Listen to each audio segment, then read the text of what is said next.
Сәлеметсіздер ме, құрметті ата-аналар және де балабақша тәрбиешілері. Бүгін біз сіздермен баламен ойнауға болатын нейропсихологиялық ойын түрімен танысатын боламыз.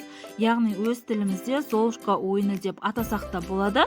Бұл ойынның артықшылығы үйде бар заттармен жасап баланы дамытатын боламыз. Бұл ойынның негізгі мақсаты балада түстерді ажырату және де ұсақ қол моторикасын дамыту болып табылады. Ең алдымен бізге ойынға қажет болатын заттар, олар осындай екі түсті дәндер, двухсторонний скотч, қайшы және де ас үйде қолданылатын крышка қажет болады.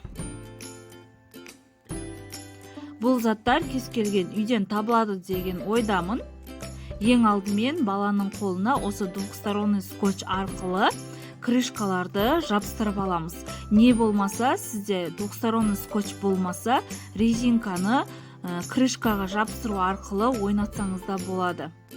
Осылай баланың екі қолына да двухсторонний скотчты жабыстырып аламыз және де үстінен крышканы жабыстырамыз.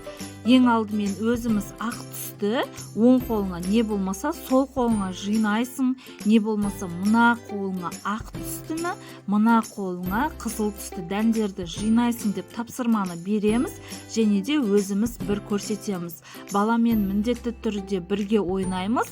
Кәне дұрыс па, дұрыс емес па, бұрыс па, қалай жинадың, барлығын осылай бақылап отырып баламен бірге ойнайтын боламыз. Бұл ойын түрі баламен түстерді ажыратуға және де ұсақ қол моторикасын дамытуға өте қатты әсері мол.